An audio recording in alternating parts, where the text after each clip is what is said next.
may Alice Leal Guo na nasa database ng NBI. Ito po ang Alice Guo na yon. Friends, I want you all to take a good hard look at this document. Same ang birthday sa birth certificate ni Alice Leal Guo na tumakbong mayor. July 12. What's up mga kayo? Welcome back pa rin syempre dito lang sa Joe Malone TV. Tunay na balita, walang kinakampihan, sumasalamin sa katotohanan lamang. Na intelligence information noong executive session a few weeks ago at kanina lamang din. This committee hearing is in the process of uncovering a deep and deadly web of bad actors involving international criminal syndicates, local and national politicians, and perhaps malevolent elements of a foreign state. Nakakalulang appears to be Guo Haping, fully Chinese, with 2 Chinese parents. Ito po'y nakita natin sa Special Investment Resident Visa o SIRV application ni Lin Wenye.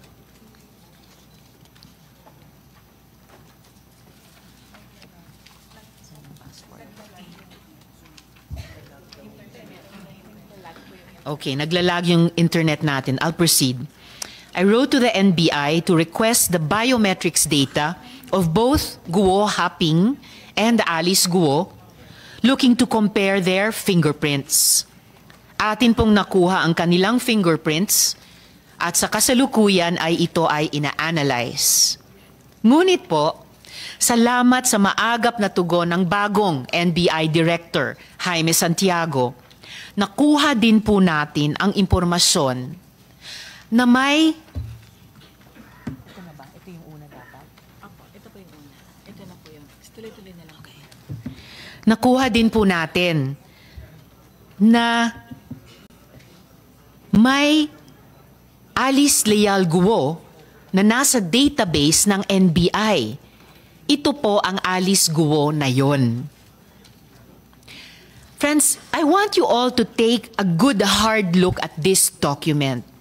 Same ang birthday sa birth certificate ni Alice Leal Guo na tumakbong mayor. July 12, 1986. Pareho ang spelling ng pangalan, pero ibang-iba ang mukha.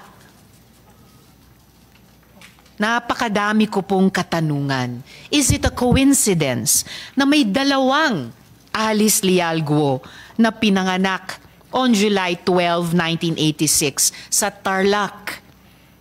Is it a coincidence that this NBI clearance was applied for just a few days before the date of filing of the delayed registration of birth of the other Alice Leal Guo in Tarlac City? Or is this a case of stolen? Napapahintulutan siyang mamalagi dito. Which leads us to our next question. How large and what is the nature of Alice Guo's networks? May ebidensya na tayong nakita na may link ang Bamban Pogo Hub to Clarkson Valley. Isang Pogo... Okay. Mabagal lang po yung internet. Mas mabilis yata doon sa Pogo Hubs. Malalapit na kaibigan din ni Mayor ang mga ringleader ng Lucky 99 Pogo sa Porac. Ito naman po ang photo mula sa campaign niya kasama si Catherine Cassandra Leong o Cassie Lee na authorized representative in Lucky 9 sa the 2025 elections.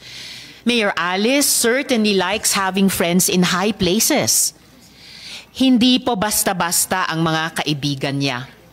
Considering that this woman is now charged with qualified human trafficking, it is imperative that her links and networks are fully investigated. I now wish to ask my colleagues if they have opening statements. Yes, Senator Grace, please. Thank you, Madam Chair. First of all, magandang umaga sa inyong lahat. I would like to thank our Chairperson, Senator Risa Hontiveros, for her firm and unwavering resolve to this fight to oust Pogos in the Philippines. It is true we have seen more than enough, And this was started also by Senator Sherwin Gatchalian in the Senate. Kung inyong matatandaan, nang ibinahagi ko sa isang privileged speech ang tungkol sa mga POGO-related abductions noong 2022 pa, hindi pa uso noon ang mga raids. Ang meron lang tayo noon ay mga reports of kidnapping, accounts of assault. Meron pang ako nakausap na personal na nag-report sa akin na siya ay na-abduct at sinaktan. Talagang sakit ng ulo itong mga POGOs. Meron mga legal POGOs, pero ang problema ay pinapaupahan nila ang kanilang mga matapos nating maipasa ang SIM Registration Act. Madam Chair, hindi na ako pupunta sa mga detalye sapagkat talagang very exhaustive ang iyong pag-iimbestiga dito. Nais ko lang sabihin na ipinalabas nito na may korupsyon at nanganganak ng korupsyon at nasasama pa ang mga tao sa gobyerno dito. Meron mga pag-uusap ng national security risk, pero wag natin ilihis ang pag-uusap sa kung ano ba talaga ang nanggagawa ng POGO. Kaya I reiterate my call together with our colleagues that have signed the resolution that has been proposed by Senator Gatchalian. Please, we have to ban POGOs. Iban na natin ang POGO dahil hindi natin sila kayang bantayan. Hindi napapakita natin na ang ating gobyerno ay nahihirapan dahil nga may mga protector sila. Pero kung may nagsabi na ban na ang POGOs, mas madali na natin matutunton. Pag may operation, hindi kayo pwede dyan. Ganun lang kasimple yon. Thank you, Madam Chair. Thank you very much, Sen. Grace. Sen. Sherwin? Thank you, Madam Chair. Magandang umaga po sa lahat. Parang hindi na ho tayo natututo dahil wala pang 6 na buwan, nagkaroon na ng pangalawang raid sa Porac naman. Yung nangyari sa Bamban, March of this year, 2024, nagkaroon ng malaking raid. Nakita natin kung gaano kalaki yung POGO Hub na ipinatayo sa Bamban. Nakita rin natin na merong nangyaring human trafficking, merong nangyaring torture, merong nangyaring prostitution. At nakita rin natin may elemento rin ngayon ng mga pagpepeke ng ating identity at pagpepeke ng nationality.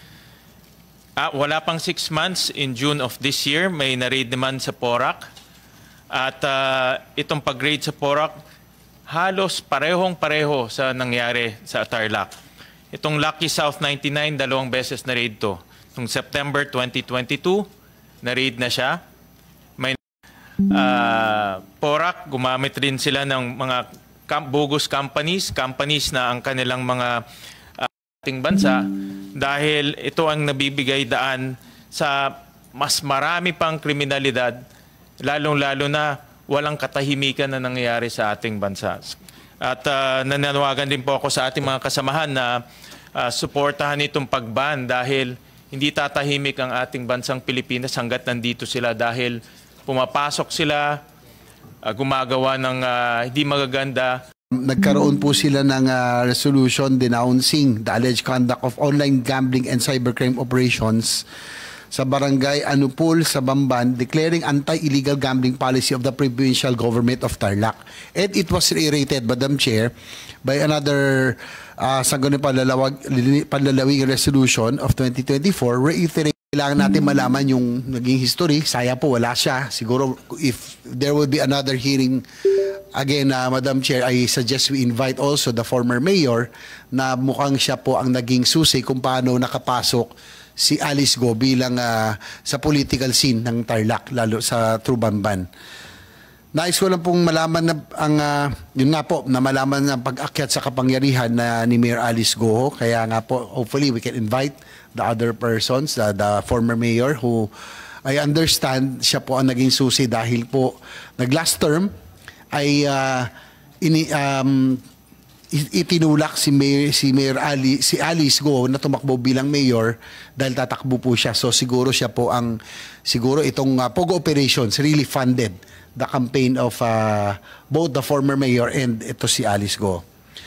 Kamakailan po, gaya na nabanggit, itiniwalag ng partido ng NPC si Mayor Go sa pamamagitan ng petisyon na inihain ni Governor Susan Yap Ang lalawigan ng Tarlac ay isang tahimik, malinis at progresibong probinsya sa pangunguna ng masipag nitong gobernador, ang aming pong kapartido.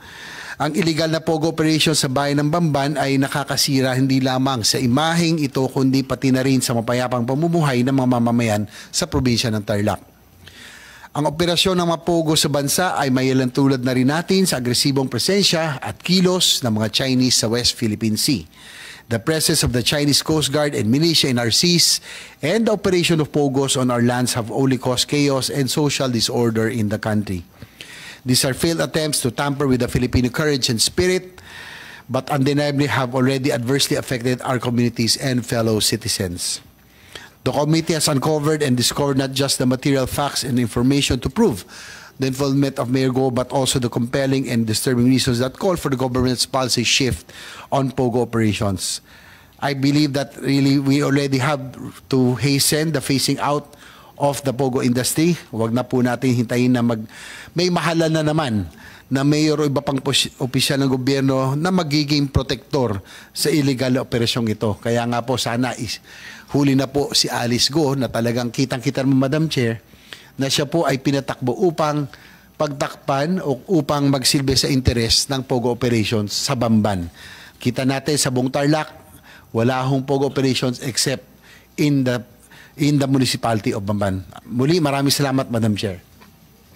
Maraming salamat, Sen. JV. And Comsec, per yung hiling ni Sen. JV, imbitahin nga natin sa susunod na pagdinig yung dating mayor ng Bamban. And then, paumanin, hindi ko kaagad nakita at na-acknowledge yung presensya ni Sen. Lito. Sen. Lito, gusto nyo po bang mag-opening statement din? Hindi na po ako. Magandang umaga po sa inyo lahat at sa mga kasamahan ko. Sa Board of Investments, andito po si Yusek Rodolfo. Sir, if you could take these questions po.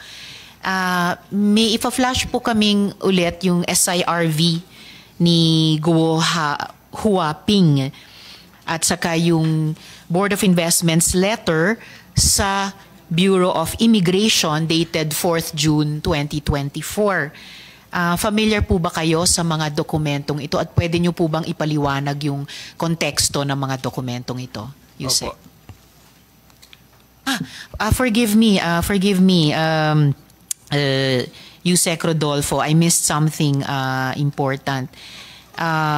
Could I first ask before you proceed to answer the question, pwede ko bang hilingin si Comsec to acknowledge all the resource persons, brief the committee on the status of those invited and subpoenaed, and administer the oath to those present? Okay, good morning, everyone. The committee would like to acknowledge the presence of the following resource person. From the Philippine National Police, we have Police Colonel Lucrecio Rodrigueza, Jr.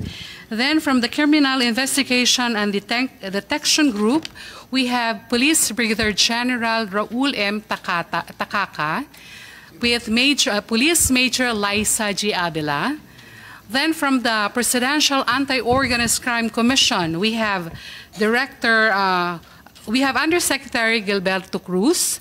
Then we have Dr. Winston John Casio. From the Interagency Council Against Trafficking, we have Undersecretary Nicholas Felix T. Then from the Philippine Amusement and Gaming Corporation, we have Retired General Raul Villanueva, Attorney Jessa Maris Fernandez. From the Intelligence Service of the Armed Forces of the Philippines, we have Colonel Rimbrad B. Ferreira Pa. Then we have Lieutenant Colonel Lex Michelle B. Dapanas, JAGS. Then we have Major Aris A. Guerrero Pa and Arbon. We have Attorney Erana Domali.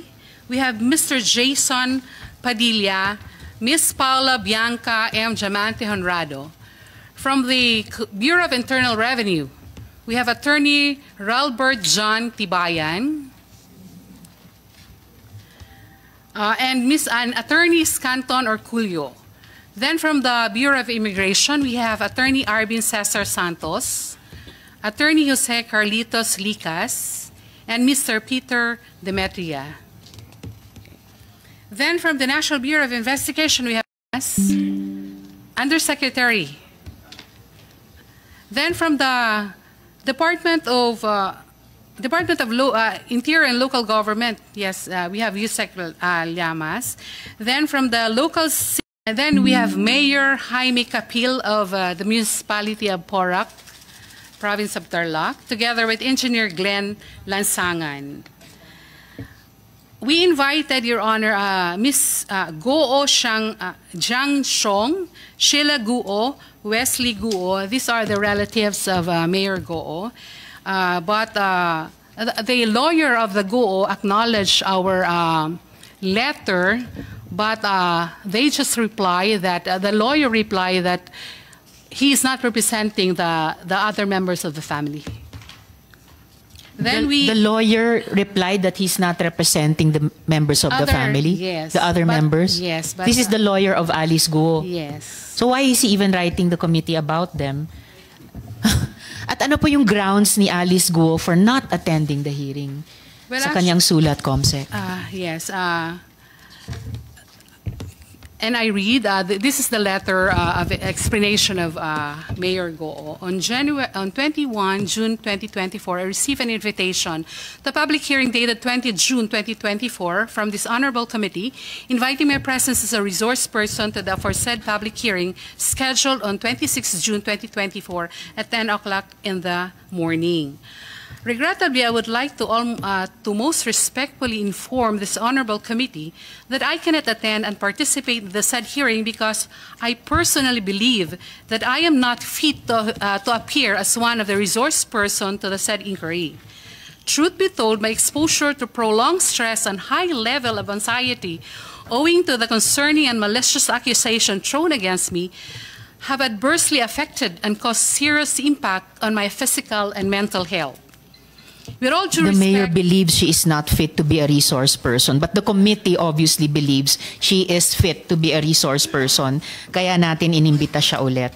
Please proceed, Comsec. With all due respect, as you may already know, I am placed under preventive suspension for 6 months by the Office of the Ombudsman, while the administrative charges filed against me are pending.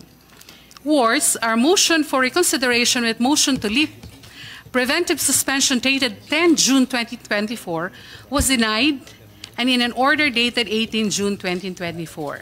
Second, several letters of authority were served to me and to my other legitimate businesses as the Bureau of Internal Revenue commenced their assessment. Third, the Presidential Anti-Organized Crime Commission has openly filed a criminal complaint against me, charging me with a non-bailable offense of qualified human trafficking. More importantly, I have been exposed to public ridicule, humiliation, and hatred for several months now, tarnishing my public image, character, and reputation. Unfortunately, I have already been prejudged guilty by the public despite the absence of any finding by the court of law and proper tribunals. In view of the foregoing, please accept my most sincere apologies for my absence and for any inconvenience this may have caused the committee. I would like to emphasize that I have no ill will or slightest intent to disrespect, disregard, or disobey this honorable committee. From Ms. Alice Guo. Thank you, Comsec. Unfortunately, the non-appearance of Mayor Alice Guo is a disregard of the invitation of the committee. At kahit may ongoing processes sa Office of the Ombudsman, sa BIR, sa PAOK, hindi yan dahilan na hindi siya magpakita rito. So, at the proper time, I will consider ordering the issuance of a subpoena to Mayor Alice Guo. What about the other persons invited? Comsec, Guo Jian Zhong, Sheila Guo, Wesley Guo, and Lin Wenye. There's no reply from them except that reply of the lawyer that he's not representing the other member of the family. Which is a non-reply of the lawyer. So then the chair will consider ordering the issuance of subpoenas as well to the other persons invited. Yes, Comsec, before you proceed, Sen Sherwin. May I inquire if Ms. Nancy Gamo was also invited? Your Honor, we Comsec. invited also Ms. Nancy Gamo, and we did not receive a reply. But during her interview, she told the interviewer that she will attend the hearing of the committee. Madam Chair, she is central to this hearing, considering that she is on record the accountant or the person in charge of filing documents in behalf of the Go family in the different Go related companies. And then her name also appeared in different POGO companies. So she's very central to this investigation. And at the proper time, Madam Chair, I'll join you in your motion to subpoena these personalities. Thank you, Senator Sherwin.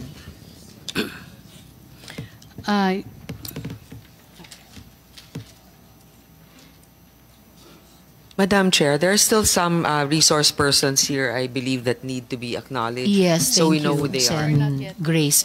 Just before we ask the COMSEC to do that, just to make of record that my office received a sworn statement of facts affidavit from Nancy J. Gamo.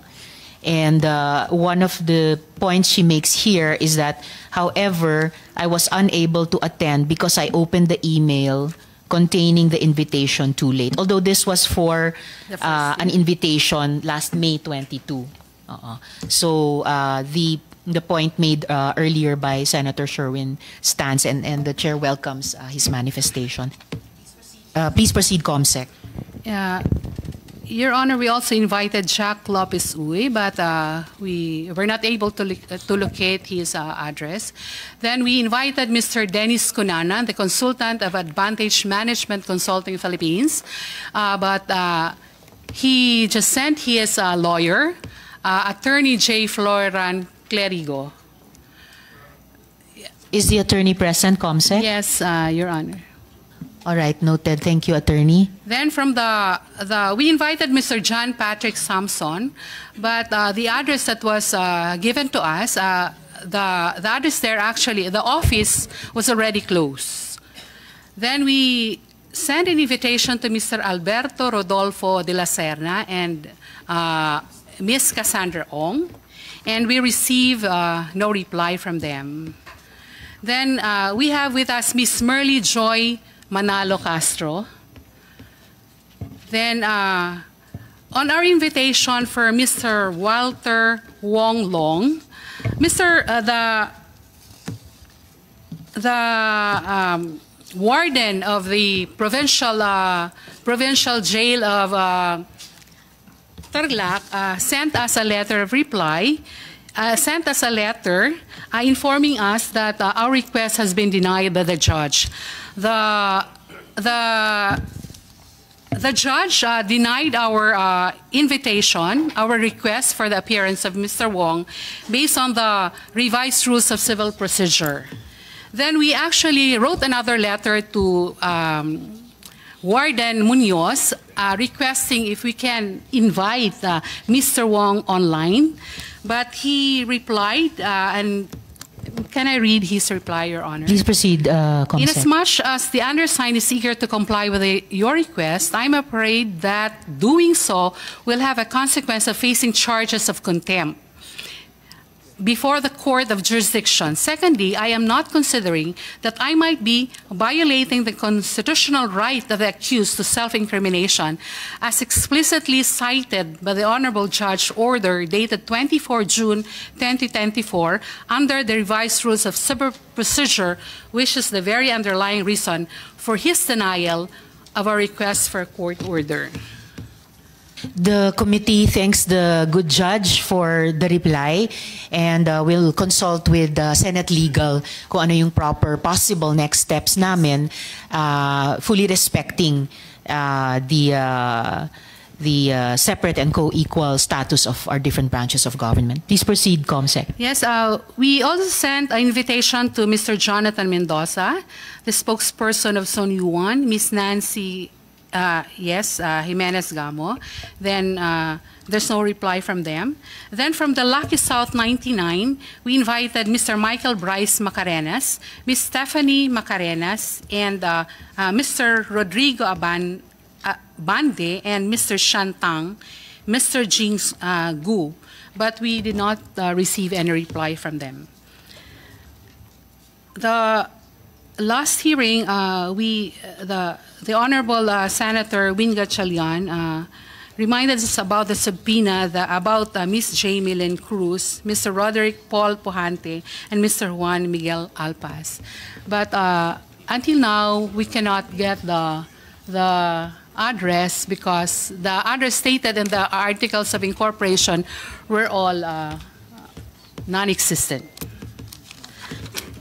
That's all, Your Honors. Thank you, COMSEC. May I- So in addition to the previously mentioned Alice Guo, Guo Jian Zhong, Lin Wen Ye, Sheila Guo, and Wesley Guo, all the other invited resource persons, except for Dennis Cunanan, who is represented today by his attorney, all the other invited resource persons whose offices were closed, who gave no reply, and of course also accepting Walter Wong Long because the invitation to him is already covered by the reply of the good judge. The other invited resource persons, also whose addresses are non-existent, may at the proper time be the subject of the proper motion and ordering of the issuance of subpoena. So, COMSEC, could you please administer the oath to those present sa mga hindi pa po nakakapanumpa sa atin? May I request those who have not taken their oath during our last hearing to please stand up, raise your right hand, and repeat after me. I, please state your name, do solemnly swear that I will tell the truth, the whole truth, and nothing but the truth to this investigation. Thank you. You may now take your seat.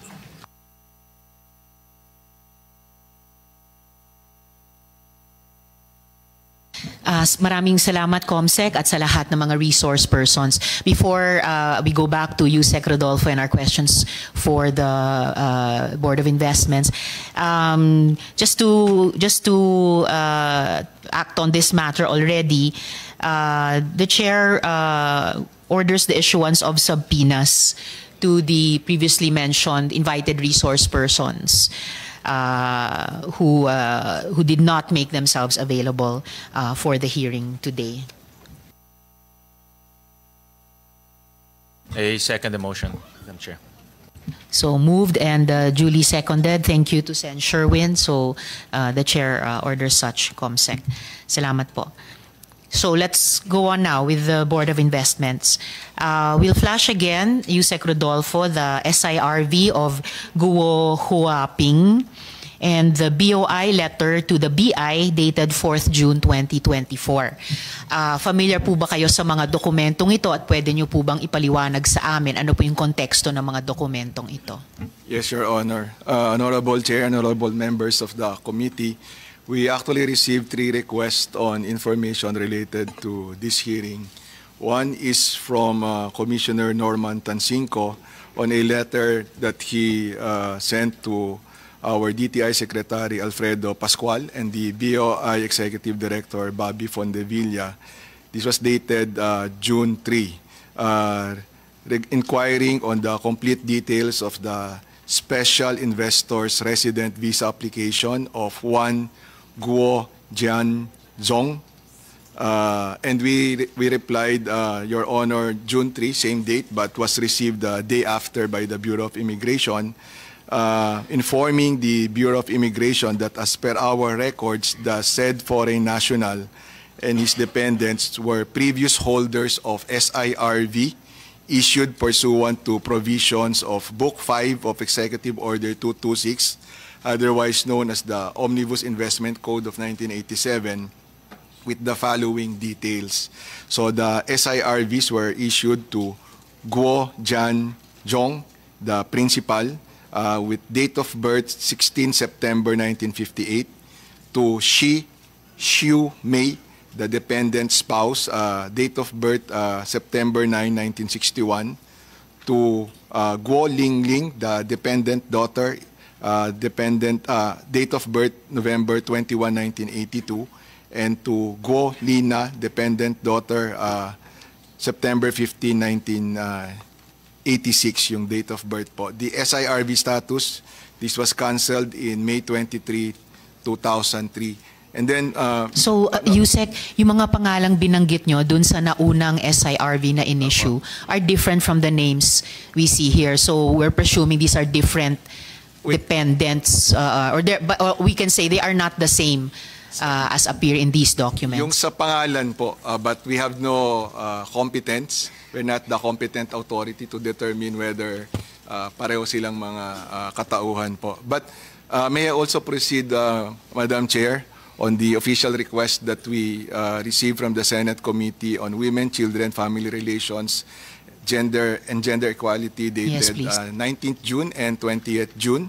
So on a Lin Wenyi, Chinese national, and as I mentioned, former holder of SIR, firm is considered an eligible form of investment under the SIRB rules and regulations. The existence of the said investment was confirmed via an ocular inspection conducted by the BOI on May 22, 2002. The following documents were submitted for the revalidation of their SIRB, because this is part of the SIRB process po. Valid Chinese passports, alien certificates of registration, SEC registration, and articles of incorporation of Huafei Embroidery Center, a certificate of inward remittance issued by the Bangko Sentral of Filipinas, that time dated September 30, 1999. With the Philippine Retirement Authority, this was as of September 12, 2011 po. Upon verification by BOI with PRA, the said foreign nationals are currently active holders of the SRRV. Now, we also provided, Madam Chair, copies of the following documents to the Senate in reply to the June 19 and June 20th letters. The accomplished SIRV application form, the initial report of investment by the applicant, the accomplished deed of undertaking, the certification of inward remittance issued by the Bangko Sentral Registration Department, the certification issued by Huafei Embroidery Center Incorporated certifying Li Wenyi as a stockholder of the firm, the articles of incorporation and bylaws of Huafei Embroidery Center Incorporated, the annual income tax return and balance sheet for calendar years ending December 31, 2001 of Huafei Embroidery Center duly received by the Bureau of Internal Revenue, the affidavit on the capacity to invest of at least $75,000, the certifications issued by the Department of Health National Quarantine Office, the passport bio pages and visa stamps, and the biometrics, in particular, the right thumbprint of the said personalities. Please be informed also that the SIRV holders are required to physically report to our office upon approval of their visas to have their pictures and biometrics captured for issuance of the SIRV ID. Thank you, Madam Chair. Thank you, Yusek. So, do you confirm the authenticity of these documents related to the SIRV of Guo Huaping? Yes, Madam Chair. Thank you. Ano po yung requirements para sa SIRV application bukod sa maaring nabanggit nyo na kanina? And also, what about the dependents of an applicant? May requirements din po ba kaugnay nila? Yung requirement, doon po sa principal applicant, nabanggit na natin yung mga documentary requirements, pero ang main requirement po is the $75,000 na investment in qualified targeted investments. Ito pong pag sinabi natin qualified investment targets, this would be in shares of stock in corporations engaged in services, manufacturing, or in a publicly listed company. Dati ho, pinapayagan natin yung pag-invest sa condominium units or in a trading enterprise. But since 2002, hindi na ho natin pinapayagan yung mga yon. Doon sa mga dependent ko, in addition to the documentary requirements that I mentioned, they have to be below 21 years old, which would explain ho, kung makikita ho natin doon sa birth date ni Guo Huaping, nung nag-apply ho sila, nung